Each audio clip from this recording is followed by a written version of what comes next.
beating, it grew louder and louder and quicker and louder and louder.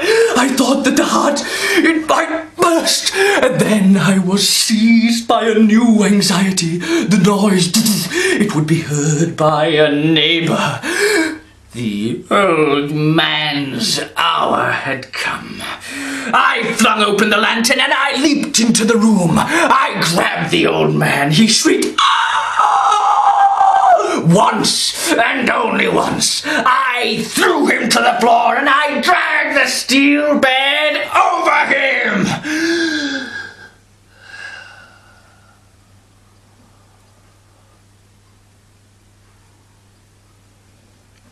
He was dead.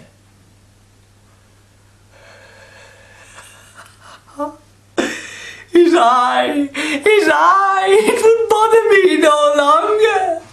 His heart, at length it ceased. He was dead. Stone cold dead.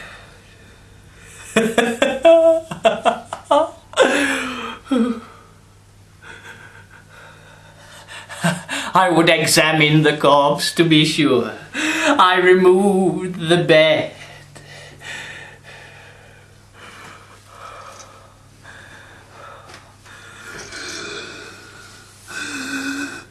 I placed my hand upon his chest.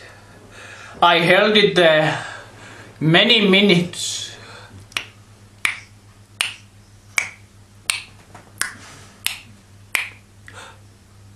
There were no pulsations. He was dead. Stone cold dead. Do you still think me mad? Well, you will think so no longer when I tell you the wise precautions I took for the concealment of his body. First of all, I cut off his head, and then his arms, and then his legs, and then I took up 3 planks from the flooring of the chamber,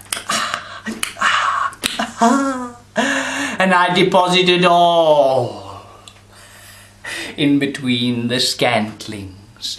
And then I replaced the board so cleverly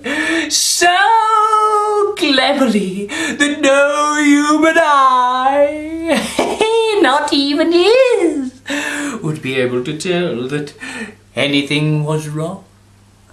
There were no blood spots, no stains to wash out. Talbot caught all!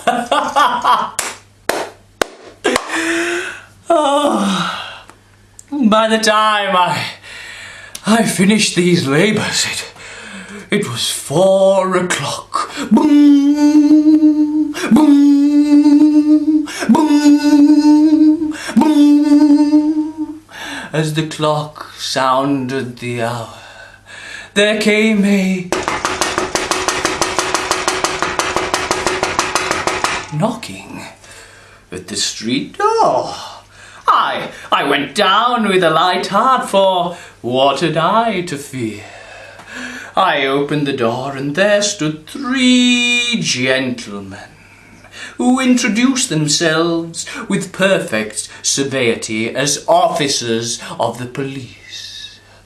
A noise had been heard by a neighbour, and they, the officers, had been disputed to search the premises. Well, I smiled, for what had I to fear? I bade the gentlemen welcome, welcome. I led them round his house to his chambers.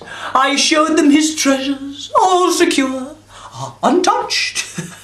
And in the wild audacity of my own perfect triumph, I brought chairs into the room and desired the men to rest for their fatigues.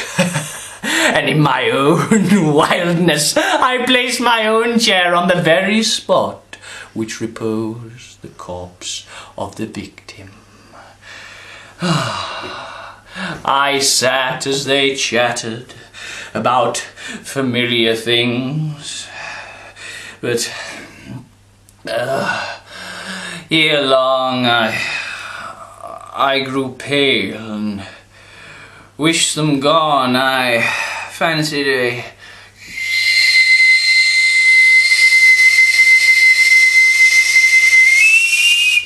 ringing in my ears and fancied them gone.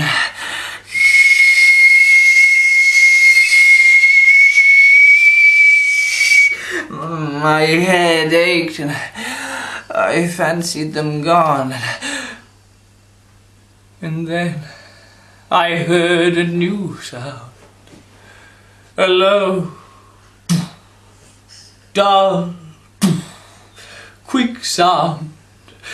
Much the sound a watch makes when enveloped in cotton. No doubt I grew pale. I rose out of my chair. I started to talk with a heightened voice, with violent gesticulations as if excited by the men, but they would be gone not.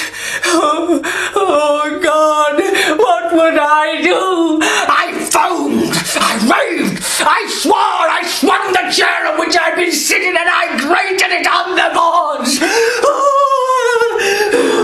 Anything was more tolerable than this madness. Anything more tolerable than this derision. They were making a mockery of my madness. A mockery of my madness. Oh, villains, I shrieked.